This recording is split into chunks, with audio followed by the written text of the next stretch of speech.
Greetings, Blood Bowlers, and welcome back to a brand new episode of All or Nuffle. As always, I'm joined by Gary and Steve. Say hi, guys. Hi, guys. Can see where this is going already.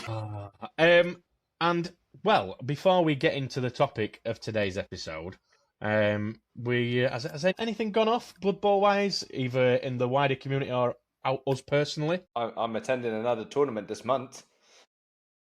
I'm playing more than a full beard and a Bugman Spelter. It's the Hard Knocks? Something of Hard Knocks. It's down near me. It's in Wales. School of Hard Knocks, yeah. School of Hard Knocks. So I'm looking forward to that. The prizes, their prizes are little crocheted little things, isn't it? As well. I was looking on the thing. Yeah, Duffins does those. Yeah, so I'm looking forward to it. I think it should be good. School of Hard Blocks, sorry, not Hard Knocks. School of Hard Blocks. So yeah, It's actually in Bloxworth. So I'm looking forward to it. It'll be what are you taking? I'm taking Biscuit Boys. The Biscuit Boys, the humans are going. So that's my team for the year. So and I'm just looking forward to it. I'm looking forward to actually throwing some dice again. So I've entered 2 tournaments this year, which are down my way. There's one in Christchurch down in October. I forgot. Is that Ben's? Yes. BB Nut? Yeah. Nutball, yeah. So 2 days of that. Yeah, so I'm looking forward. So I get to go home for that one, so that'll be interesting. So no, I'm looking forward to. Yeah, I've got 2 normal tournaments that I've entered into, so I'm looking forward to them. It should be good fun. So hopefully some Nomads. Hey, this will be your first non-Games Workshop tournament, won't it? This is it. The list buildings is one. I think it's 150. It is. Yeah. And then it's different tiering as well. So it's got more tiers in it. So it's the first time experiencing this different tiering, 4 tiers. So yeah, first time experiencing the different tiers. So yeah, I've no stars. Yes. No stars. I love it when a tournament bans stars. Yeah. So, I know I'm plugging Duffins because he's full. I know he's actually got 1 space left.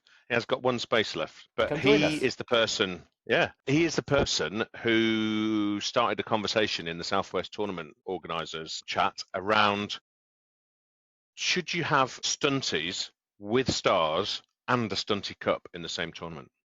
Discuss. He threw that over into the chat, and it was a really, really, really good discussion because the whole point of having a stunty cup is because they don't have a chance of winning anything. Mm-hmm. But actually, the better you make them, the more you balance, the tiers, the more chance stunties have got. So why are you doing a stunty cup?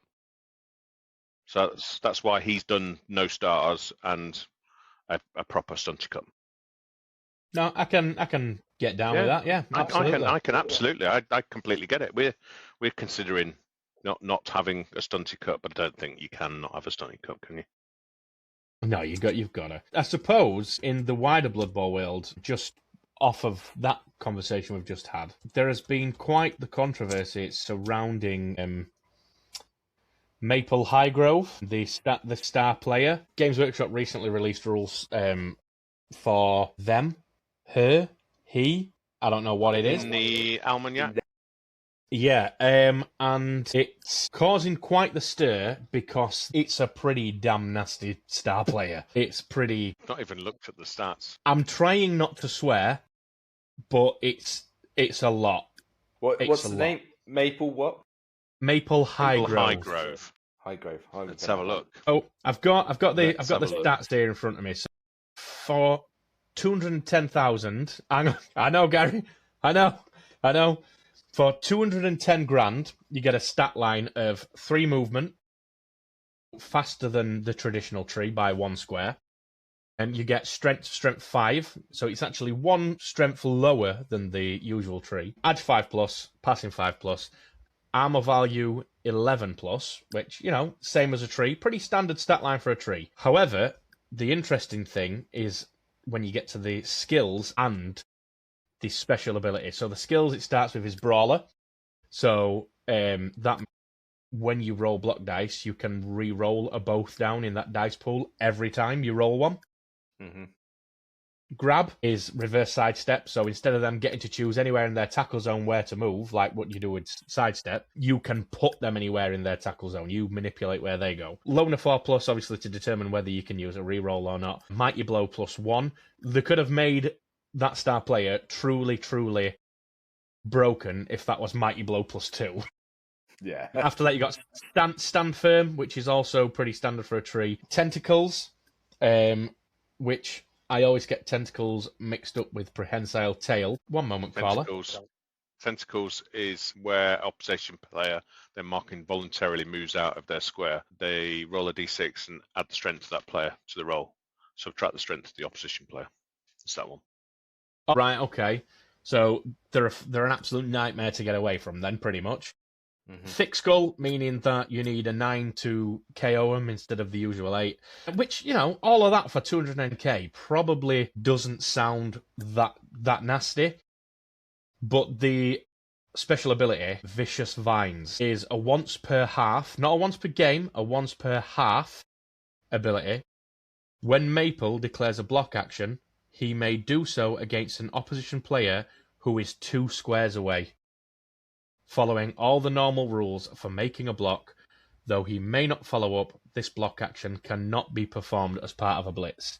So that makes cages irrelevant. I mean, he's got to get there, but... True. He's got to stay away from him. I always thought that when I heard the name, I always thought it was a woman, but obviously it's not. Maple. Really, really interesting. And the amount of teams that he can play for is quite big. Dark Elf, Dwarf, Elven Union, Gnome, Halfling, High Elf, Human, Imperial Nobility, Norse, Ogre, Old World Alliance, and Wood Elves. 12. I mean, he's expensive, he is expensive, isn't he? Yeah, I mean, it's one of those, though, that there are a lot of expensive star players out there that can still, be too swingy. You might pay, I don't know, there's only really Griff and Morg that you pay a lot for and you're guaranteed to get something out of them. Yeah. Not even guaranteed, are you? But the chances are. Yeah, you know what I mean. And I think that for K, which is a lot less than Morg and Griff, I think in terms of your guarantee is quite high. And by guarantee, I mean that the chances of this player having a massive impact on the game, being able to block a player 2 squares away twice in a game is crazy. It's interesting. I really like the mechanic of being able to block from 2 squares away. It's interesting. It's something new. But yeah, it's causing sorts of drama. But, people are rightly so, asking questions about the cost, whether they should be, a megastar and all that business. But yeah, that's what I was going to ask. I mean, yeah. Go on, Steve. Oh, no, I was just going to say, because he doesn't take root. I was just looking at him, he doesn't take root. So if he's 3 movement squares, he's got a 5 square either way of them. Do you get me? There's nothing stopping him. So what's the Wizard to pitch again? 13. Is it 13, 13 squares across? Damn it. We know what we're talking about here. But the point being is, he can preemptively get across, and then, where he's double over. No, actually, I see the point now, where he hasn't got take root. He can move. Yeah, can't do it on a blitz. Yeah, no. But what I'm saying is, if you've moved it, if someone's coming in, you can see, a cage. If your cage has gone over to one side, it can absolutely move over to that side. Absolutely, yeah. You can move that side, or even if you're halting that cage. You manage to hold that cage and you manage to put him into position, and then he's into there. You don't need to leap into it. You just got to hold that front line, and then it's a to and fro. People need to be able to move quickly out the back of it. So it does. Yeah. So if it's a bashy team or a cagey team, he does suddenly become a bit. Well, the way I envision it is what you've got to realise as well is that, for example, the teams that I immediately think are taking this most likely are your gnomes and your halflings, them sort of teams, maybe even ogres. And those teams, because of low cost linemen and stuff, well, you know what I mean, the lower cost linemen, they tend to have a lot of rerolls, especially halflings if they've stolen some as well with the chef. What about if you placed him directly in the centre of your pitch, not on the line, and he can move three squares either way? So this is, obviously it can't be used as part of a blitz, Gary, so you can move it 3 squares. If you've got a lot of rerolls, are you going to be very scared of doing 2 go for it's to make it to 5? And then he's got a 2 square reach as well after that. Mm-hmm. The area, if you put him sort of I'm speaking in NFL terms here, but if you were to position him as sort of like a linebacker who sort of sits in your defensive backfield with a couple of rushers and the reach that he's got, you can swing him whatever way, and he can have a good old jab at anybody who's if they build a good offensive front, all you've got to do is a couple of rushes one turn, and then next turn, bang. But the thing is, I think was kind of handy is suddenly, I say it's handy, stunty teams suddenly get a defense, don't they? They've suddenly got this defense that hasn't existed. Yeah. For, what is it? Is one, I was just looking there, is 120 for treatment. So it's 90 for more, which is just for some of the teams, there's only less free linemen or something. Wasted absolutely. People that you're going to throw into a defense that were just going to get snotted off the pitch anyhow, So suddenly, it's 13 squares wide, from 15 squares wide. So, we were close. Yeah. So, yes. But yeah, it's interesting. I definitely don't think that Maple High Grove is so powerful that she needs banning. However, having said that, I am debating banning her from the Nomadic Cup purely because I don't want to megastar something if Games Workshop haven't, and I don't think they're going to megastar it before then, so I'd prefer to just ban it altogether. Then you don't have to deal with it. Yeah, pretty much. That's my opinion. But I think that's about the only thing in Blood Bowl world that's really happened. The only other thing, they did a Black Hawk how to play thing on the Warhammer community, was it? What's that all about? Just out of the blue, like how to play Black Hawks. I was like, sorry, who, what? So it'd be nice if they did more of it. Somebody commented on it and saying like, sorry, is this article 5 years late? Why have they released a how to play article for a team that came out in the starter box for the new edition 5 years ago? Who's released that? Games Workshop. What? Yeah. Really? On Warhammer community, how to play Blackhawks. Literally, it's a couple of days ago they dropped it, and I started reading and I was like, just like, tell me how to play gnomes, tell me how to play, any of the new team, like Chaos Dwarves, tell me how to play those guys. And it literally was that. I was just like, Blackhawks are old, and I've got an idea how to play them, and I don't know shit. Yeah, absolutely. So yeah. So we will merrily move. Now we've finished slagging off Maple High Grove, we'll move on to the core of this episode. So the idea is, within Nomads, we created some parameters for the all-star roster and asked Nomads to their version of this roster. The idea being that is there's no budget, unlimited budget, and you can mix players from all the different teams in Blood Bowl. The only rules that we put in place is that it's 5 positionals and 6 linemen, and we're limited to things like you can't take more than 2 different positionals from a team. So if you take a War Dancer and a Wood Elf Thrower, that's it. You can't take anything else from Wood Elves, nothing else. Yeah. Not even linemen. Your 6 linemen could be mixed. You could take 6 different linemen from different teams, obviously following the other rule, or you could take all the same. Whatever you want to do. No limits on big guys. You could take all 5 of the positionals being big guys if you wanted to, which I think some people did do actually. And I can't remember what other parameters there were, if there were any. No, I think you've nailed it.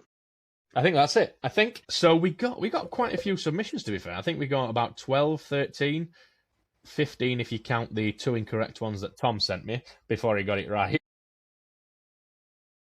Love you, Tom. You say that like you've yet to see my wrong ones. But yeah, we've had a little go at building some. I haven't built mine, but I kind of know in my head what I want to take. But first, we're gonna see what Gary has taken. The perpetual silly man of all or nuffle. Has he been silly with his roster, or has he gone hardcore meta? What have I done? I don't know. You decide. You decide. I had an absolute nightmare. So I actually wrote down 11 positionals that were up for consideration, and things like War Dancer, Werewolf, Minotaur, Bull Centaur, they all were on the list, and I've got rid of them. Not included them. What I had included for my 5 positionals were Rat Ogre, Croxagore, that's my front line, so hold that thought about those 2. And then I've got some positionals. So I've got a Human Thrower, a Union Catcher, and a Wood Elf Catcher. Okay, what is the logic with? Hang on a minute. I'm interested to know why you went for one Elven Union Catcher and one Wood Elf one. Not that it's wrong, I'm just interested to know what you're thinking more. The difference in the skills. Okay. So both got catch, but one's got Nerves of Steel, one's got dodge. Okay. And I like both of those two skills, and I think both of them are useful in different instances. Yeah, absolutely valid. I would like to say, I was just interested to see what show you're working. Yeah. Show you're working in the margin. And the alignment, again, is another little bit of a mix-up of things. I went 3 dwarf linemen. The thinking behind that is they're rock hard. They're going to sit on the front. They've got block, tackle, and thick skull. And with a Rat Ogre and a Kroxigor on that front line, they're going to be huge. I think they're going to be a great front line. Then I went for 2 Beastmen linemen, horns again, AV9, like the dwarf are AV10. But they again, I think, give me a little bit of options on the line. Yeah, but also absolutely. Just be out on the sides and maybe be doing some blitzing and what have you, as well as I'll do the Rat Ogre and the Kroxigor. And then I went for one, doesn't matter, Dark Elf or High Elf lineman for a third sort of deep field catcher, deterrent, somebody with an Edge 2 catch on them, but no catch. Yeah. Just as a backup option for my 2 catchers. I'm thinking hard, bashy, throwing options if I need them.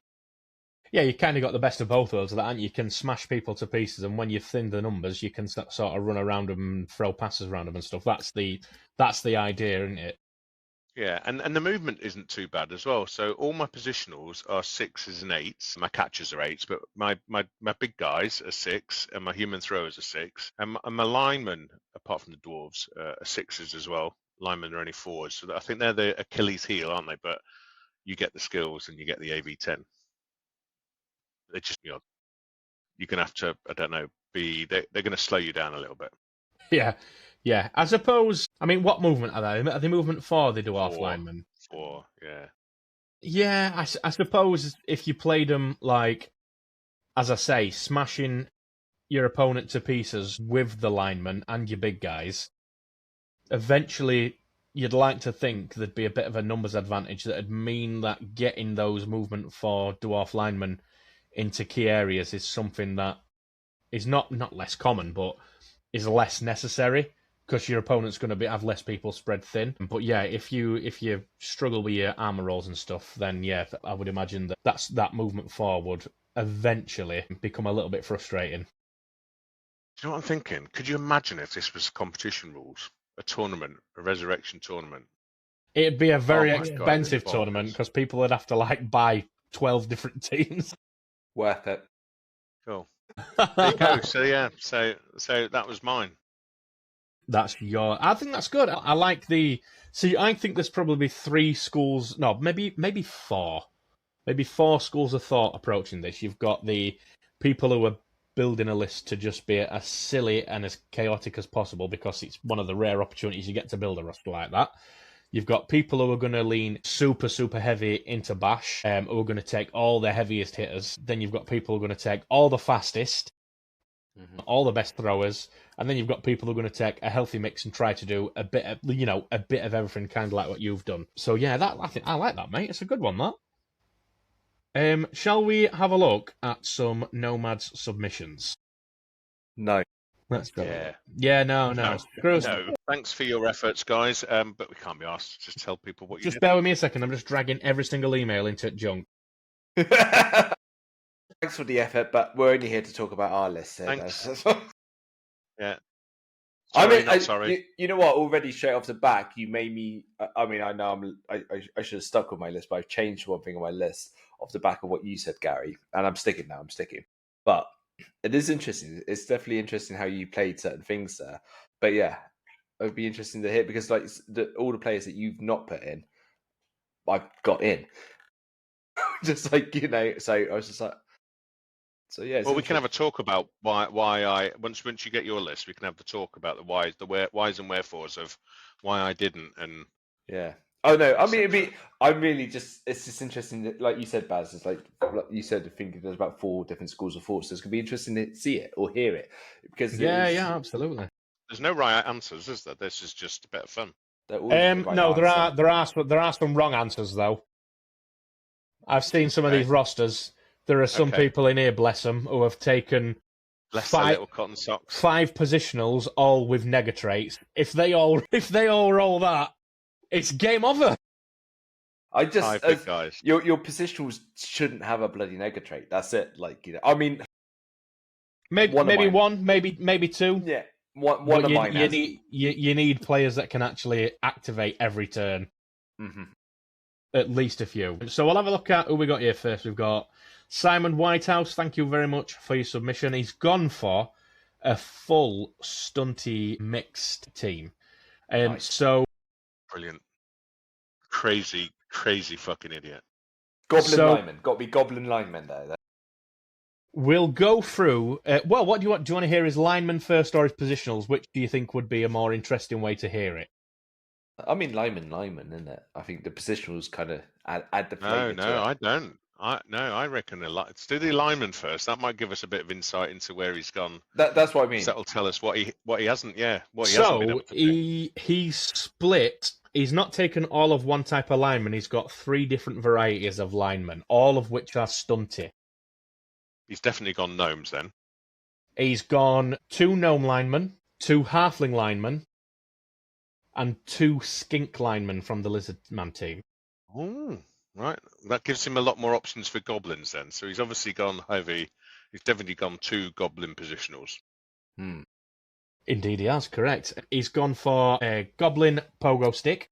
Right. And goblin chainsaw. I would have probably said a fanatic or a doom diver, maybe. Yeah. But, this is Simon's list. We listen and we don't judge.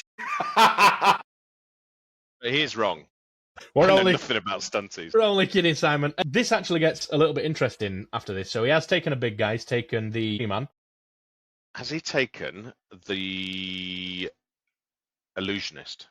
He has not. He's taken the woodland fox from the gnome team. Right. Okay.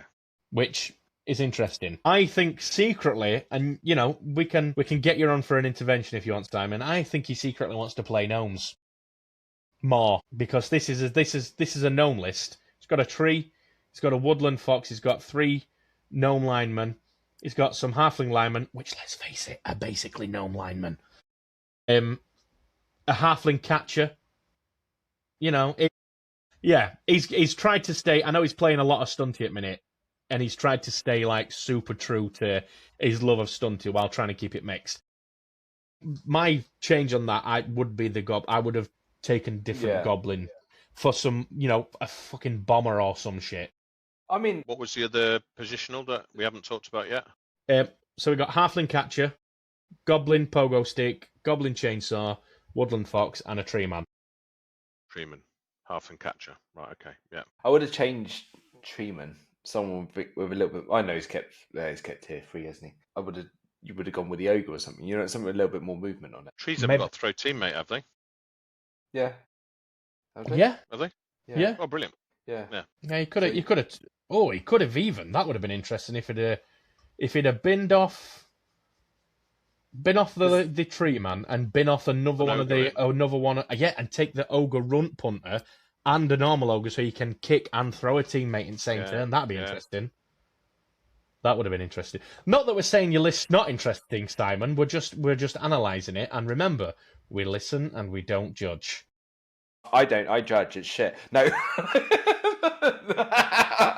it's not. It's not. To be fair, I think he's kept. No, but like you said, like you do have the ogres. They're tier 3. So yeah, the runt punter. I mean, it's absolute respect to him for trying to stay true to stunty. Yeah. The temptation there when you can mix any players together to just think, I'll throw a war dancer in there or throw a witch elf in there, and he's thought, nope, I want just stunted. So fair play to him for that. Thank you very much for submitting it, mate. Who else we got? We've got Stuart Tipples. Stuart says, hi. So this was tougher than I thought it would be. It was tougher than I thought. I thought, oh, brilliant. No money, no object. This is going to be easy. Yeah. So would you like the same again? Lineman first. Yeah. He's taken... Any guesses to what variety, how many different varieties of linemen he's took? 2 and a 4-2 split. Okay. Gary? I don't care. Gary's like, I've already checked out of this episode. I don't know. So there is so much choice when it comes to linemen. I suppose unless you know what the positionals are, you don't really know whether they're going to go. It could have been really boring and just gone 6 dwarves. You're not far off. He's taken 6 of one type. Right. Okay. He's taken. Beastman. He's taken 6 Norse Raider linemen, and he's put a note on that to say for the block and thick skull. But yeah, I would be a little bit worried with all that drunkard personally. Yeah. This is just going to be a full episode of us ripping all these rosters to pieces, isn't it? Well, drunkard's only an issue. But the thing is, everyone's going to be waiting for their roster to be ripped to pieces, and then we're just going to be called out in the chat later that we haven't got a fucking clue what we're on about. Do you know why I instantly? So I went over all of the teams, and why I instantly excluded it was just armor 8. You want a little bit of survivability on your linemen, considering on this Block's they make huge, up a majority of your team. Block is huge. Yeah, definitely. Yeah. So he's gone 6 Norse Raider linemen. Like I say, he's mentioned that it's the purpose for it is all that block and thick skull, which I get. And then he's gone for he's only taken 1 big guy, and he's just taken an ogre. Right. Okay. Then he's taken a werewolf from the Necromantic Horror team, which is never a bad decision in my eyes. He's gone for a Dark Elf Blitzer, frenzy. Which is, a Dark Elf Blitzer. It's an Elf Blitzer with block. I'm pretty sure they start with block as default. And then he's taken 2 Skaven positionals. What's he taken? God, I wonder what he's taken. And he's got to have taken the old gutter runner, hasn't he? And the thrower. He's taken a gutter runner and a thrower. He's taken a gutter runner and a thrower. Hands and pass is just brilliant. Yeah, it looks like Stuart's built like actually a pretty sensible list. Like, 6 linemen are the same, a big guy, a blitzer, a runner and a thrower, and then obviously you'd use your werewolf as like a second blitzer. So in terms of a team structure, it's pretty normal. A thrower, a big guy, you've got the usual amounts of the stuff that you would be able to take on a functional team, isn't it? Correct. It's a functional team. But I think what he's done is, when he's done that, he's tried to take the best in terms of native skills and stat lines. Because obviously you've got the movement 9 on the gutter runner. The Dark Elf Blitzer, starts with block. Werewolf's got frenzy, So I think that's what he's done. He's built a really functional roster, but tailored it to pick ones with the skills that you would like to have native in his roster, basically. And I tell you what, as well, for anybody that is listening, I would absolutely recommend going back to nearer the start and listening to what the prerequisites were. We can probably repeat them if we need to. But going through this exercise, because some of the things that I actually noticed, I just didn't realise. Like the Skaven thrower, really similar to the human thrower, but it's just got 1 extra movement than the human thrower, but 1 less armour.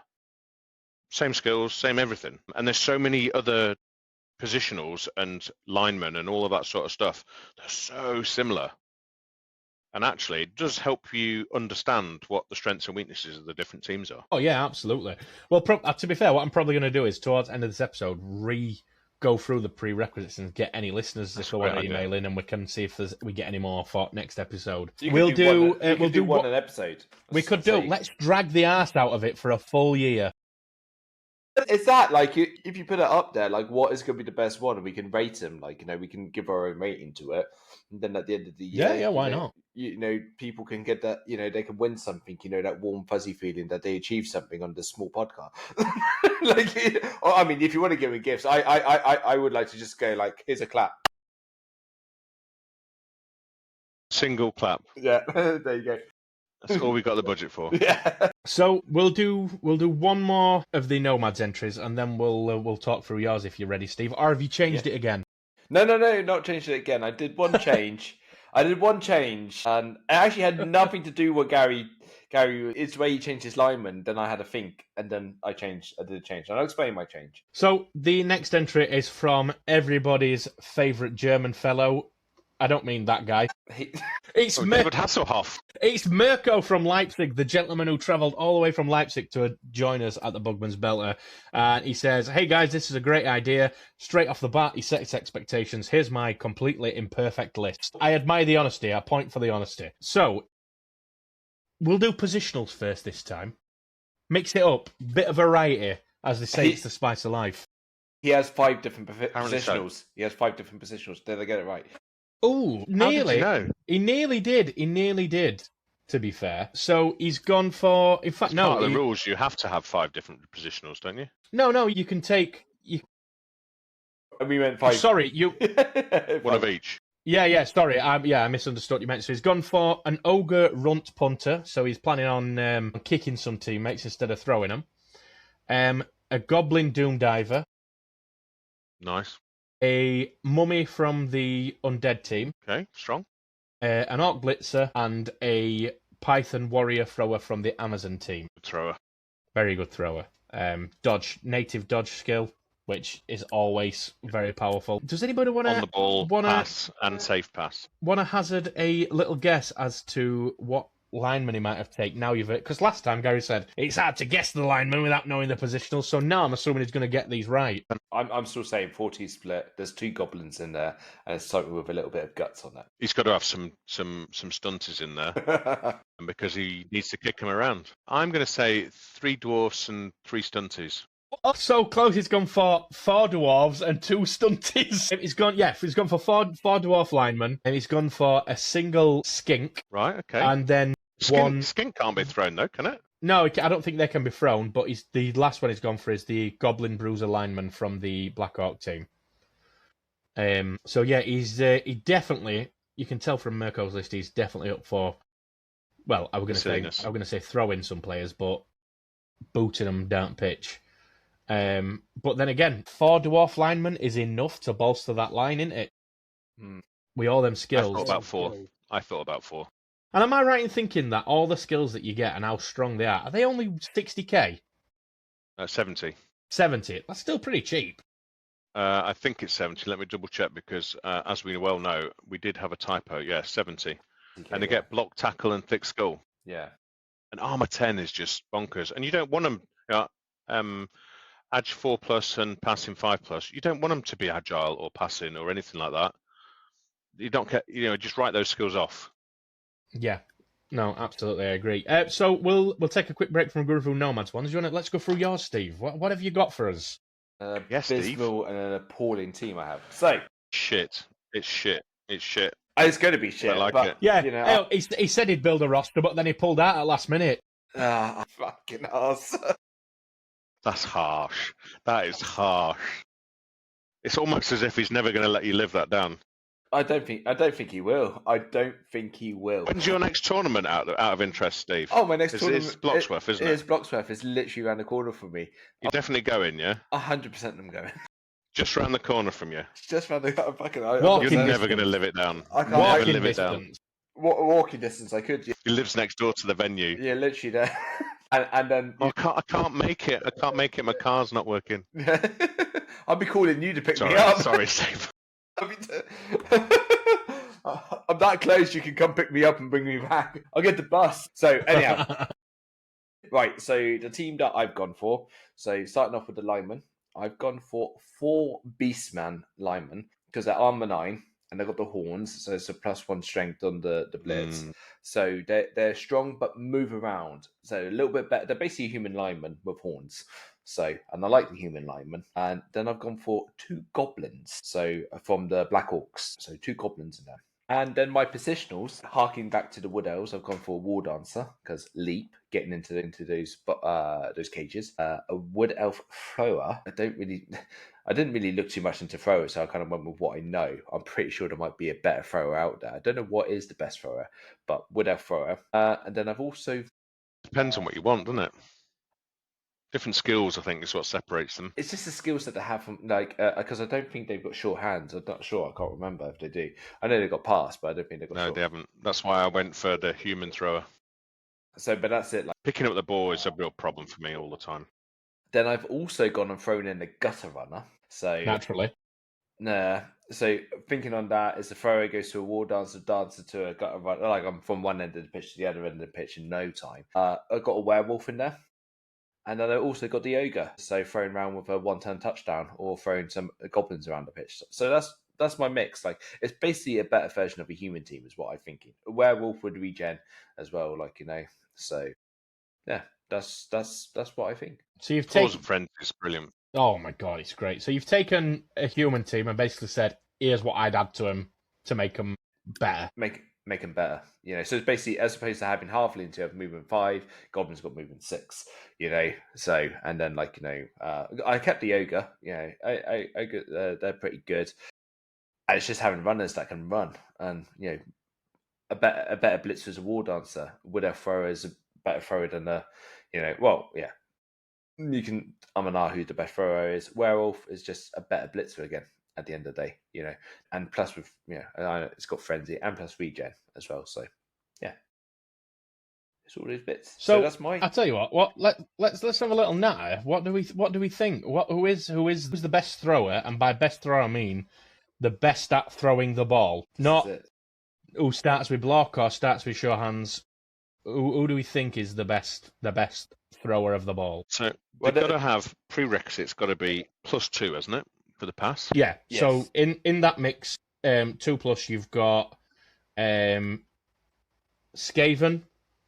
Yeah. Elves, vampire. Yeah. High elf. Human. All the elves. And dark elf. I think that's it. Wood elf. I think I said woodies. All right, cool. Sorry. So all the elves, vampires, humans, and Skaven. Yeah, and the other thing I think, and I don't know what you guys think, but I think pass is if you're just talking about just can they throw the ball, having that backup of a reroll on pass, I think is vital. The pass. I think that's better than any other skill, I think, for a thrower. Yeah, so I'll tell you what. Any of those that we've just mentioned that don't come with a pass skill as default, which I'm not actually sure how many of them that is, are out. They're out. Okay. They're out. They've got to have the pass skill. Yeah. So that means vampire thrower's gone. Humans got vampire thrower's gone. So humans, high elves, dark elves have got it. Yeah. Dark elves, have they got it? Oh, they don't actually have a thrower, actually, to be fair. No, they don't, yeah. So, yeah, they're in bin. What else we got? Who the bloody else did we say? Skaven, I think does theirs come with? Yeah, theirs comes with. I think it's sure hands and Union pass. Does. Sure hands and pass are the two things. Being able to pick up that ball and being able to throw that ball with both rerolls. So I'm going to throw a bit into the mix then. The high elf thrower does not have sure hands, but does have safe pass and cloudburster. Mm-hmm. So it has pass, safe pass, and cloudburster. Do you think having pass and safe pass and cloudburster is on a par with having sure hands? I think it's better in reflection, definitely. So, right, safe pass is the one where if you roll a 1, you retain possession of the ball, isn't it? Yeah. If you fumble it, yeah. And cloudburster, and it doesn't end a turn. It's not a turnover. Yeah, and cloudburster is if you pass the passing test for whatever the minus modifier or whatever it is. If you pass that, your pass cannot be interfered with. Is that right? No, you make him re-roll. So when performing a long pass action or a long bomb pass action, this player can force the opposing coach to re-roll a successful attempt to interfere with a pass. You could have done with that, Baz. I knew it messed with the I knew it messed with the interfere, but yeah, I think that's great. And not to mention that their armor 9+ as well, which for the majority of throwers out there is pretty high. I know humans are 9 as well. Vampires. And vampires. Strength 4. Yeah, but vampires is out. Oh, but vampires are out, so we're down to a human because the humans. Well, we took vampires out because of the sure hands, didn't we? Yeah. But they've got bloodlust, they've got hypnotic gaze, and they've got regeneration. So you've got a chance if somebody targets your thrower, which is tough on a strength 4. You've got a chance to just take one vampire thrower. And rather than having 2 throwers like you would do sometimes on a human team or others. But bloodlust is that one extra dice roll, isn't it? Yeah. It's just that one dice roll that Which brings me on to something that I should have mentioned at the very beginning, right? When I set this challenge, we'll call it a challenge, it's not a challenge, so this activity in Nomads, I had thought to myself, I thought, surely at some point during these submissions, somebody's going to ask me this question. I'm not going to say what it is just yet, and nobody asked me. And rosters started coming in, and I thought, oh, well, the reason they've not asked me is because they've not taken the player that's relevant. And more No one would be stupid enough to take a vampire and no thrall. Has somebody done it? Fantastic. Yeah, so a failed bloodlust is always an automatic turnover because they've not put any thralls on the team for them to be able to bite. Does a thrall count as a lineman? It does, but it says in the bloodlust wording that they have to bite a thrall lineman. So if you want to play So what is if the you want to play lineman like? if you want to play it rules as written, then I'm afraid if there's not a thrall lineman on team, Oh, they're pretty shit as linemen, aren't they? yeah, they're pretty You wouldn't crap. take them over what we've been discussing. No, absolutely not. They're cheap, but they are literally just blood bags. So you got a 1 in 6 chance of losing your vampire thrower if you pick a vampire thrower or a vampire anything. Yeah, or burning through rerolls, or whatever. So fantastic. We'll keep working through some of these. See if we get to that sorry individual who took a vampire and no thralls. I'll be happy. I reckon we should make sure that if ever. Sorry, go on, Steve. Sorry. I know I'm just in for abusing someone. Just totally in for abusing someone. So let's just get them up front and center. Like just rip them apart now. I think one of the rules that we haven't talked about, and it wasn't needed, but I reckon we should also say that there is absolutely no inducements. You're not allowed to take kegs. You're not allowed to take any rerolls. Yeah, nobody has even mentioned rerolls or inducements because I never mentioned them existing. It were literally just there's no budget. Just if you could pick 11 players, 6 of which have to be linemen, and there's no restrictions, who would you take? That pretty much. Off the back. So of let's have a look. What I find interesting would be seeing actually how much it costed for each people's team. Like, just to... Can you imagine? Yeah. Jesus. Let's have a little look at some more submissions. So we've got James Berry has submitted his roster. He's kind of followed a similar thread to you guys with your linemen because he's taken 2 beastmen and 4 dwarf linemen. A lot of dwarf linemen. I'm happy to see that people are recognising the value of dwarf linemen despite the movement 4. People are clued onto that. 4 dwarf linemen and 2 beastmen. For his positionals, I think this is the only time this big guy appears in all the submissions. If anybody wants to hazard a guess, we haven't aired it up to press, and I'm fairly confident I haven't seen it in any of the others that I looked at as they were coming through. So we haven't had any trolls so far yet. Vargeist? That's fair. We are not had it's neither of those two, but because nobody would be stupid enough to take a vampire, would the Gary? We aren't any thrall linemen. No, you're right. Just trying to fucking think. What's the? This is a big guy that can only be taken by one team. It's not one that Rotspawn. So he's taken the Nurgle Rotspawn. He has technically given himself a second big guy, but it's not actually a big guy because it's an undead mummy.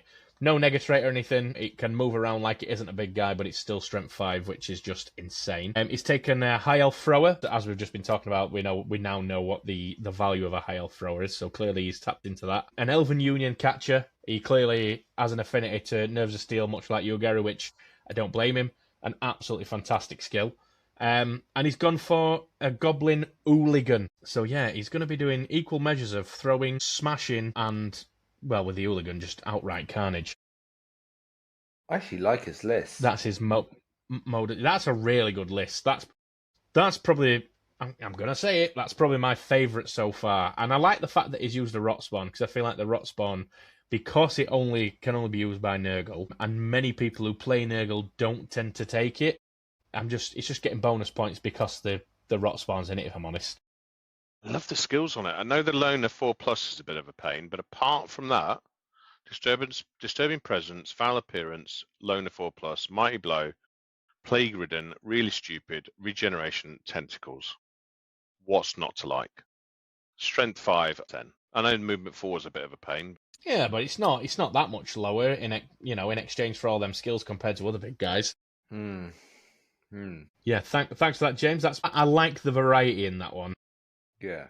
But yeah, there's a lot of people further up here actually who are using half beastmen, half dwarf linemen. So maybe you guys have tapped into something that's completely gone over my head. Anyway, we'll move on to Tom. I did a Blood Bowl.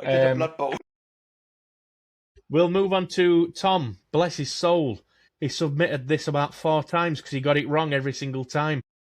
Did he not stick to the rules? He's just completely ignored the rules, you know. It's completely ignored. Did he keep submitting it? He's a Nomad admin, so he can do what he wants. Yeah, apparently so. So, he's gone for... Oh, hang on a second. He'll definitely have gone for dwarves, linemen. No, I think he's gone corn. Maybe he might have done a full corn. No, he can't do a full corn team, but... Right, so... what are the corn linemen like? He's put... He thought they're terrible. He's put... Thought I'd take a slightly different take on the All-Star Challenge and build maybe the most frustrating/annoying list possible. Now, for the coach playing them? I was just about to say, do you think he means the most frustrating for your opponent or for you as the person running the team? Well, knowing Tom, I wouldn't be half surprised if he did as a tongue-in-cheek for the coach playing them. Right, okay. You're almost certainly correct. Well, actually, it has the capability to apply both ways. It just depends on how things go. So there's going to be a lot of nega traits in there then? Yeah. So he did originally include 6 positionals and only 5 linemen, but then he dropped one of the positionals and didn't increase his linemen. So one of his linemen he put ×1. I'm going to increase that to 2. So, Tom, I've increased your Corn Marauder lineman to 2 instead of just 1. And he's put in brackets... I guarantee he would still end up dying before any of the Nobblers or Snotlings. Spoiler alert, he's taken 2 Nobblers and 2 Snotling linemen. Cool, okay. Yeah. Right. So he's definitely got trees, he's definitely got trolls, he's definitely got ogres. Okay. He's gone big guys. Right, so the first of his positionals, the Snotling trained troll. Yeah? Right. Okay, Listen, I don't know much about that. Listen, don't bother discussing it. Let me just move on to the next one swiftly. His next positional is the Blackhawk trained troll. His third positional is the Chaos Renegade troll. His 4th positional is the Underworld untrained troll. Oh my god. And his 5th and final positional is the normal orc untrained troll. Brilliant. Absolutely fantastic. Listen, you do you, but the moment you start rolling some very stupids on them, it's absolute chaos. And but the thing is, that has got the potential to really piss off either coach. Yeah, exactly. If that works. If it works, it works amazingly. If it doesn't work, it doesn't work terribly badly. It's can you imagine if all 5 of those rolled very stupid in one turn and all you had to do was move around 2 Snotlings, 2 Nobblers, and 2 Corn Marauder linemen? I'd just get table and go like that, flip it, and that's it, game over. But if they all work, like but they have to work. Do you know what? I'm gonna say that's my favourite team so far. Do you know what? I'm about to say the same purely because I've realised that every single one of them trolls can do projectile vomit in one turn. Just all over the pitch, everywhere. Everybody's covered in vomit. That's brilliant. That is make or break depending on the nega trait rolls, because you could be in for a really fun time if you don't have any trouble with it. But the moment you start rolling some 1s, it's not. This is basically. Do you know how they've got the ogre team with like 5 ogres? This is just a troll team, isn't it? It is just a troll team. Troll team. Maybe take notes, Games Workshop. We're after a troll team. No, or we're a Troggoth team. That'd be fucking you heard annoying. It here first.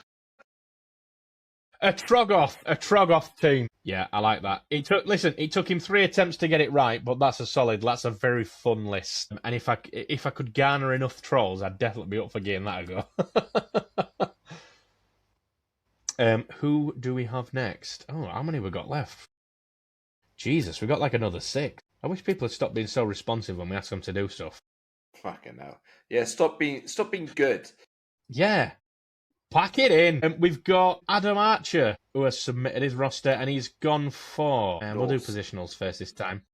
This is the first time we've seen this positional at all. He's gone for a Bull Centaur.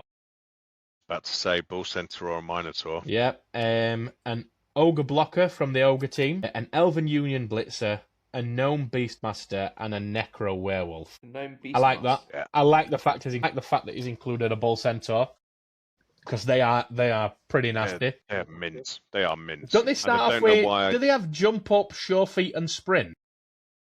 Sprint, sure feet, and thick skull. Jesus Christ. Armor 10. And Armor 10? What's the movement? 6. Jesus Christ. In terms of linemen, he's taken 3 dwarf linemen. Bit of a theme here. Everybody's taking dwarf linemen. 2. I don't think. Hang on a minute. How many dwarf linemen? He's not. He's done it the wrong way around. Oh no, he hasn't. He's not taking enough linemen. Oh, fuck him. I'm assuming that. Yeah, right. Okay. He's taken 3 dwarf linemen, 2 Norse linemen. Somebody said Norse. Who said that Adam had taken Norse? I did. And he's taken what I'm assuming is meant to be 1 Goblin Bruiser, so he does plan on throwing somebody about at least a little bit. But yeah, that gets points purely for including a Bull Centaur. I love the minis, the filthy skills and stat line. Mucky. Proper dirty. Mucky as out. How many Nomads teams have we got left that we haven't done yet? Because we've got yours, Baz, and we've got some more Nomads left. When's a good point? We've got 3 left. 3 left and mine. So we'll just blast through the Nomads ones. Then we'll finish up with mine before we undoubtedly chat absolute rubbish. Before we for 20 all minutes. roll round on the floor laughing at how shit yours is. Yeah. Well, did you hear he took a vampire without a thrall? To be fair, I was going to do that. If my vampire throw was in there, I wouldn't have even thought about thralls. Well, aren't you lucky you're not getting ridiculed right now? Yeah, well, clearly, I think we all know that I'm thick as fuck anyway. So clearly, Gary, you've got something that I like to call common sense.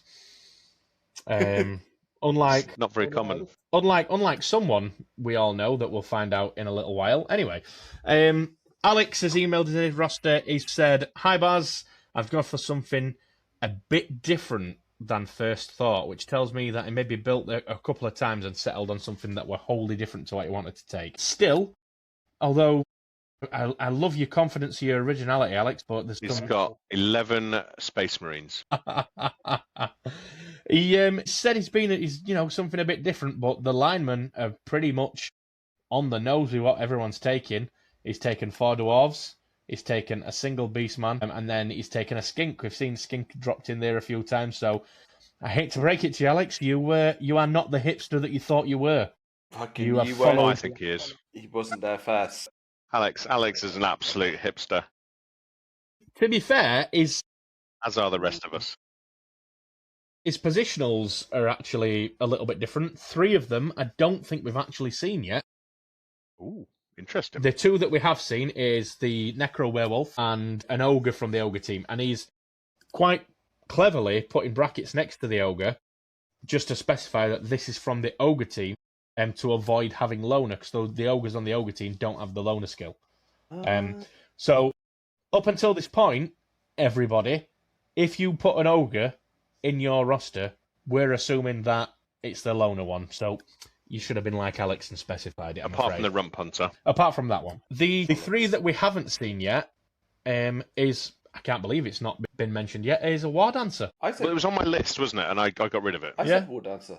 You said War Dancer? You said War Dancer. I said War Dancer. He did, yeah. But your roster must not have been interesting enough. It's written there. It's so War Dancer number 1. You've just written that. I heard pen scratch. I heard that. Right. Oh, wait a second. I got War Dancer as well. Yeah. God, you're getting some tonight, Steve. Sorry. It's all good. It's all good. Let me rephrase. There are 2 positionals in here that we've not seen yet. Yeah, fuck's sake. This is where I go, have I said Rat Ogre? No, we definitely haven't had this. Bloodspawn. Ooh. We've not had Bloodspawn yet. I did think about the Bloodspawn, but the Rat Ogre... He said that about every positional anybody said. I was thinking of taking Didn't even make my shortlist. Yes, he's taken the Bloodspawn. I wish What's the Bloodspawn in? Corn team. It's their big red boy. So you got Claws, Frenzy, Loner 4+, Mighty Blow +1, and Unchanneled Fury. Strength 5. Only armor 9+ on Bloodspawn though, which for a big guy feels a little bit on the lower side, doesn't it? Yeah, he's no different than a human. the Claws and Frenzy on a Strength 5 piece is always good fun. So I can see why he's took that. And his final one is a Tomb King's Tomb Lord, which is an absolutely phenomenal shout. Tomb Guardian. Correct. Yeah. Correct. Yeah, it's a really good shout, that. Which one? The Guardian, yeah? Yeah, Strength 5 and Armor 10. Yeah, DK. What's the difference between them and a mummy? Movement 3. All right, fair enough. 3, 5, 5, nothing 10, and they got Mighty Blow and Regeneration. And what's the cost? 25, whereas Tomb Guardian's 100. Oh yeah, and it's Movement 4, Strength 5, Edge 5, Armor 10, Decay, Regeneration. So it doesn't have Mighty Blow. No. But it does have an extra movement, and it's a lot cheaper. Well, it was unlimited. The price doesn't come into it, does it? That's true. So the extra movement and no Mighty Blow. Tough choice, that one. Yeah, it is. That's a good shout, though. It is, yeah. And do you know what? As we get through this list, it's just straight up bonus points for picking stuff we've not seen already. Isn't it crazy though? There's quite a broad width of broad range of things that people have picked. Yeah, absolutely. So yeah, thank you very much for that, Alex. Bonus points for including 2 we'd not seen yet. It were meant to be 3, but then Steve writ down Ward answer as we were speaking. So sorry about that, mate. I can't let you have all the fun. Fuck off. How very rude of them. This is Richard. Oh, I know Richard. Richard's the guy who plays local with us, and he's put, I humbly present my 2 All-Star rosters, and he's named them. He's named them. Who's here? Wait a second. Before you go, Steve's got somebody come in to say hello, I think. Yeah, no, the dog's just gone outside. I thought you were going, come on, say hello. Yeah, no. We're gonna have a pitch invasion. No, we got a daughter who's brought in the dog. So, but I'm gonna mute my mic because he makes a load of noise. So, but I'm listening. I'll jump in when I need to. Yeah, that's fine, mate. No bother. So Richard has submitted 2 and he's named them. He's put Team 1. This team is called Forgot My Block Dice. Block Dice. Where's the clue in that one? Oh my God, he's given us a scenario. Richard is already winning. He's put, picture this. You've left all your block. Wow. Wow. Rude and accurate. If ever you're in a position that you turn up to a tournament and you actually have forgotten your block dice, don't ever borrow Baz's. Yeah.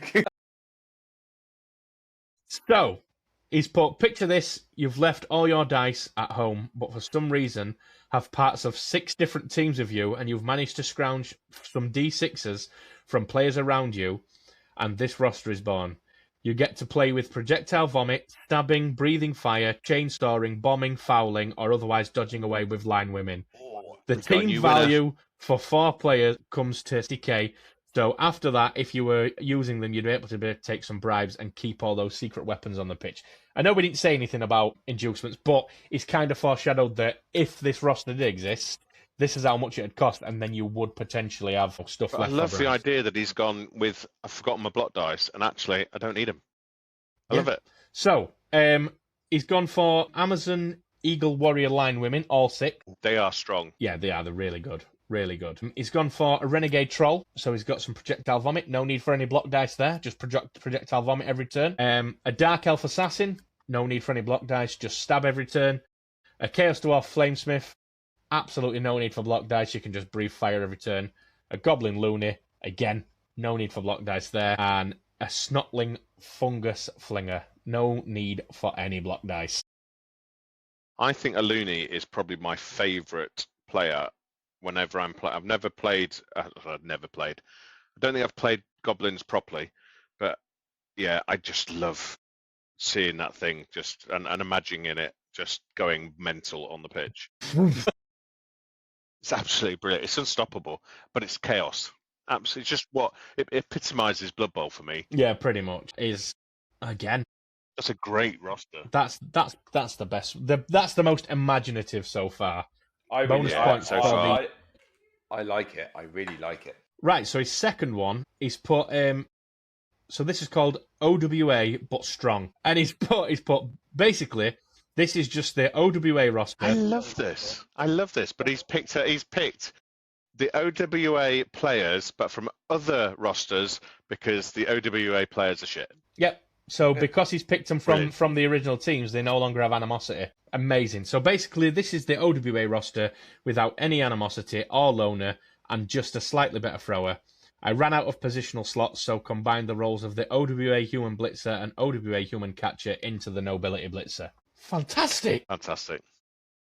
Inspired. Yeah. So he's gone for 4 human linemen and 2 dwarf blocker linemen from their original teams, so there's no animosity amongst them. Positionals is gone for a Dwarf Troll Slayer from the Dwarf team, not the OWA team. Dwarf Blitzer from the Dwarf team, not the OWA team. A Human Thrower from the Human team, not the OWA team. Imperial Nobility Blitzer, because he's pushed them 2 other positionals together to create that one, basically. And a Halfling Forest Treeman. That's fucking great. I'm annoyed at how imaginative they are, if I'm honest with you, Richard. And he's pulled 2 of them out of the bag. So they're 2 belters. Absolute belters. He understood the assignment. What are you on about? A+ for effort. He's the one who gives the teacher apples, and he's like, Yeah, you're about. It was a very nice apple too. You're about to leave school for the day, and Richard goes, "What about the homework we're supposed to hand in?" Yeah, you're just like, fuck off, Richard. No, but to be fair, they're really good lists. Brilliant. They are awesome. I would absolutely love to see that Forgot My Block Dice team. Somebody actually have a go at playing that. I'd be up for that. Yes. That's absolutely fantastic. And has immediately taken the top spot. No, I've just had a crazy idea. Shit. We should have, it's not going to be NAF registered or approved, but we should have a 3 gay day. Whoa, 1 day tournament. whoa, 3 gay? 3 gay. three gays. Hey, you guys. A 1 day, 3 game tournament with these rules. I think so, yeah. But I reckon we should do it. Hang on. The Nomads who have submitted rosters, if they attend, they have to use the roster they submit. So Tom is I'm going to use one of Richard's. Fucked. Tom is fucked with all his trolls. I want to see Tom getting fucked over. Either that, or could you just imagine, like, Tom fucking wins, just puking everywhere? You're just like, fuck's sake. It's not crazy if it works. No. I think, yeah, I'm up for this. So we've only got 1 Nomad left then. I wonder what this one might have taken. I reckon they've taken at least 1 vampire positional. Yeah. No, because that's... So the irony of so this is Nathan Crux's entry. Ooh. And the first line is a bit of a double meaning, knowing what we know now, because he's put, "Hey, so this is my broken 11." Cool. Okay, at least he fronts it up straight away. So he's gone all out on dwarf linemen, 6 dwarf linemen across the board, no mixing and matching, and then he's gone for a wood elf war dancer. He's gone for a Croxigar, boldly stated that he's gone for the Croxigar because it's the best big guy. I might slightly disagree with that. I don't know. It's one of them. What's the Croxigar in? Because I've no idea. Lizards. Lizards, right. I'm going to have a look at this now. It's the big guy from I know Lizards. a lot of people like it because it's got prehensile tail on it. I know a lot of people really like that. He's got an Elven Union catcher, which, again, phenomenal positional. Nearly in my team. Fantastic. And he's gone for an Orc Blitzer. And then finally, he's gone for a Vampire Thrower. Fucking do better. I had it on my shortlist. Didn't pick it. The best bit is... I reckon the dwarf linemen are dressed up as thralls. The best bit is... Nathan, bless you. It's a natural oversight, but what... If that Vampire Thrower fails his bloodlust, what is he going to eat? His hand. And what happens when does he have to go off? It's if you can't bite a thrall, it's a turnover. Oh, he doesn't go off the pitch though. No, he don't get sent off. But if he can't end his turn by biting a thrall, it's a turnover. And do you know what the best thing is? You've got to leave the throw till the end, then, haven't you? No. If you declare a pass action, which this guy is going to do a lot, and you fail your bloodlust, you basically can't throw. You have to change it to a move action to be and bite somebody. You can. So basically, You can throw it, but the moment you throw it, it's a turnover. You can't catch it. No, you can catch it, but that player that you throw it to is just stuck because the turn's going to end if you can't bite which in this case you can't bite a throw. Okay. That does pose a few problems, doesn't it? It does indeed. And it was a little bit. I didn't set a trap, but when I did see people's submissions coming through, I did have a bit of a thought in my mind, thinking, I hope somebody takes. Who's going to do that? I hope somebody takes a vampire and no throws because I'm going to pull them straight up on that. Poor Nathan. It just so happened to be Nathan, so he walked into your trap. Sincerest apologies, Nathan, but. And don't worry, Nathan. We've taken the piss out of pretty much everybody else, and we are absolutely going to be taking the piss out of Baz's now. Maybe, unless Baz is going to pull an absolute corker out of the bag. Yeah. You see how Baz hasn't written a list, and he's just like over the time. He's just like, I'm seeing what everyone's saying. I'm seeing. It's just been going to take the best out of everybody else's. I've got this one called No Block Dice. No, mine is nowhere near as inventive as that. Absolutely not. So, for the lineman, I've gone for it. Well, I haven't written it, but this is what I would do. 6 dwarf linemen, very similar to everybody else. I can't see what. I'm surprised there's not more of them. They're so do you not good. Not like the Beastman lineman? I do, but the only benefit for me is the horns. There is, I suppose, Beastmen are one of the weird examples that they're better on other teams than they are in their own team, because you've got to realise that a Beastman on a Chaos team is the only thing you've got on a Chaos team is chosen blockers and Beastmen. So your Beastmen have got to do any and all of your dodging, any and all of your passing if you want to do it, picking up the ball. They've got to do pretty much everything, as well as hitting people and blitzing, with the horns. So on the Beastman team, they're a bit crap, or on the Chaos team, sorry, because they've got to do everything, and the stats aren't sensational. So there's a lot of opportunity there for things to go tits up. Are they all right in League? They're fantastic in League. They've got access to mutation, so you can throw all manner of mutation to tailor them into being. You can turn them into different things. Yeah, right. Okay. But and specialise. People have absolutely tapped into the fact that the crap on their team, not crap, but they're not amazing on their team, but you bring them into another team where you've got better options for picking up the ball, dodging and things like that, then they can absolutely be great. Yeah, people have absolutely hit the nail on the head there, taking them in other teams, 100%. So yeah, I would go 6 dwarf linemen. I just, all that block, all that thick skull, all that tackle, and that high armour on that many players is just, it's hard to argue with. Then I would go for 3 of my positionals. I'd go a gutter runner, a war dancer, a dark elf, witch elf. Ooh, I don't think we've had a witch elf yet, have we? Nope. Oh, the other one. A werewolf. Yeah. And then a minotaur for the big guy. Yeah, like that. I like that. So it's not too dissimilar to yours, to be fair, Gary, in that your strength and your core of your team is your lineman, your reliability and stuff, and then you got a passing option. That's it. And we think of fucking Christ. Think of a war dancer and a gutter runner. We go for it. So what's that? Amazing. 8 squares plus 2, 10. So that's 21 squares in one turn with a handoff between them two. That's why I chose them as well. Both had 2 as well, I've got War Dancer and Gutter Runner as well. That's why I chose them, because just you're end to end. Boom, boom. I like the look of the Dark Elf team, Yeah? Yeah, something I've never really spent any time looking at. And then I think our mate Lee, played them last year for quite a bit. And that made me start looking at them. And then I just didn't bother looking at them again. And now you've just said that, I looked at them again and I'm like, God, that's a nice team, the Dark Elves. It absolutely is. I'll tell you what, I love jump up. Playing Amazons with a bit of jump up, it's invaluable, isn't it? It's so good. I'm a big fan of the Dark Elf Runners dump off. What's that do? So when you are the target of I'm not sure if it's just a blitz or any block while in possession of the ball, before you get hit, you get to make a quick pass to get the ball away to safety. Yeah, when targeted by a block action or a special action replacing a block while holding the ball, this player confirm a quick pass action immediately, interrupting the opposing player's activation. These guys are interesting. I've not looked at Dark Elves. 9+ armor on lineman, 9+ on blitzer. Blitzer's got block. Lineman's 6 movement. Everything's 7 movement. So it's all right. And then I like stab. The assassin with stab. That's nice. That's just it's just an extra. Then you get 2 of them. So that's not having to roll block dice on that one. Yeah. But no, back to your list. Can I ask you a question?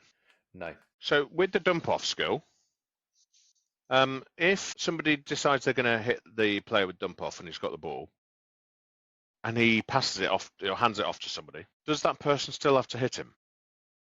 Yeah. That is nice. Once they've declared, because I think especially if it's being used with a blitz, because when you declare a blitz, you have to declare a target. Once that action's declared, there's no going back. I mean, there is. If you declare a blitz and you've not rolled any dice or moved anything, you might say to your opponent, actually, if you're all right with it, I'm going to undeclare that. I'd rather use my blitz elsewhere. And 9 times out of 10, people are going to be like, yeah, that's absolutely fine. But if you've declared a blitz and a target and you've forgotten about dump off and you go to hit him and the person playing Dark Elf says, oh, hang on a minute, before you roll your block dice, I'm going to use dump off. You can't then say, oh, well, fuck that, I'm not going to hit him then. It's a cheeky gotcha, isn't it? It can be a cheeky gotcha. But, I see the thing is, like, when I make a decision and if someone goes, oh, just reminding you this, I tend to go, well, I've made my decision, I'm going to stick with it because, like, to me, that's fair play. That's the way I learn the hard way. I'm like, I've made a mistake. I'm going to learn from this mistake this time, and obviously see how the thing plays out. But obviously, you need to learn and remember this kind of stuff, like But it's I like it. I do like it because it almost becomes a anti-hit. Do you get me? Yeah. So you're saying like, oh no, I'm not going to go hit him, and then all you got to do is run 2 people down the pitch, not far from each other. They've got. I think with dump off. I think the best case scenario is if your opponent does forget they've got dump off and uses the blitz action, because then the person you pass to, if they're not based by anybody already, they ain't getting hit. Yeah. Yes. Which is interesting. I do really like the Dark Elf theme. Suppose the weakness of the Dark Elf team is they have no thrower, do they? I mean, look at the runner. He's got passing 3+, which we outpass can be not very attractive, but it certainly ain't terrible. Yeah, but the thing is, like, depends how you go. If you go into a tournament, what are they? What tier are these guys? They're tier 1. So it depends what tournament you go into. But you put Parsons on one of those guys, Yeah, and they've got passing as a primary, so you could stick pass straight on him at a normal tournament where you get your skill points and stuff. So yeah, you do that. That's not bad at all. Like so. I know it's not meant to be a Dark Elf pod here, but I'm starting to like him. I'm playing humans all year. I am. No, the fucking effort that went into those biscuit boys. I'm sticking, but this might be a side project for for this full bit. On the assassin gets a rough rap, doesn't it? What's that? People generally tend to joke that in league play, when they're rolling a random skill on a player that's got enough SPP for a random but not one select, that they'll say, oh, anything but shadowing. But I kind of like it. Do we think? Yeah, I think it's all right. I mean, assassin is pretty good. Say again. Because for an assassin is pretty good, like because it's like wait, and trying to get away from them, and they're right behind you. Like, fuck, Yeah. It's very thematic. I like it. I think that people just don't like it is because it can quite easily, because you have to. Is it an agility roll minus something of the player moving away, and if you pass it, you get to follow them, which makes them have to roll more dodge rolls. Something like that. Something like that. But the dice that you have to roll, don't like them anymore. Can't be arsed thinking about that shit. Well, it's shadowing when an opposition player they are marking moves out of a square within the player's tackle zone. Roll a d6. Add the player's movement value to the roll and subtract the movement of the opposition player. If the result is 6 or higher, or a natural 6 is rolled, this player may immediately move into the vacated square. No dodge required. If the result is 5 or lower, or a natural 1 is rolled, this skill has no effect. So you move one square, and then this skill. You basically follow them. So if you were to continuously roll well enough, they could keep dodging away, and you're just following them like that. And eventually, if you can do that enough times, they're going to fuck up a dodge roll eventually, surely. No, that's it. Like, and then and then they can chip away. I like it. Yeah, they are an interesting team, and obviously the star at show, really, on Dark Elf team is the Witch Elf. Everybody loves a little bit of frenzy, dodge, jump up. So even from a laid down position, she can stand up and frenzy hit somebody. Insane. Really good. But yeah, this isn't a Dark Elf episode anyway. What the hell are we doing? No, when it went there, we were doing everything, and then we suddenly ended up on it. But now you got me thinking. So what's everybody's favourite team then? Dark Elf. It's got to be the left my block dice at home, surely. I think so. Yes, I think so. And I tell you what, the craziest one was that I'm sticking to my stunties. I'm sticking to my the troll one from Tom. Yeah. Tom's. Those two were a bit barking mad. There's a lot of self-loathing in Tom's roster, isn't there? Who hurt you, Tom? I love the theme of it though. Point on the doll where they touched you. On the troll. That's what his team should be. Point on the troll. Oh, yeah. At what point are we going to get shut down? Somebody's going to pull the plug on it eventually, aren't they? Eventually. Well, they'll probably be doing us a favour. Yeah. I'm going to remind you as well that last fortnight ago, you said that this fortnightly thing is going to last maximum 3 iterations. We're now on 2 iterations. 2 in a row, we've stuck to it. Yep, not bad going, that. Not bad going. We shall see. It's all downhill from here. But yeah, we've gone through everybody's roster submissions. Thank you very much for all your submissions. There's a nice mix in there. Some are good, some are crap, but your submission. Where can people? Yeah, where to? Yeah, so if you just really quickly, if you're not a member of Nomads and you just happen to listen to the podcast and you fancy submitting your own, the rules are. Let me double check. Actually, make sure I give the correct. I'd like to do one a session, one pod. Every pod do one because I think it'll be quite interesting to see. No, you do one. You do one. Come here, come on. Why I oughta? Hey, calm down. Nan's man's grand's man. So, if you do want to submit yours, the rules are your budget is unlimited. You have to take 5 positionals. Basically, a positional is any player that isn't a lineman, so that includes big guys, all the crazy stuff that comes along with snotlings and goblins and stuff. Anything that isn't lineman classes as a positional in this case. 6 linemen from any team. You can take 6 different linemen.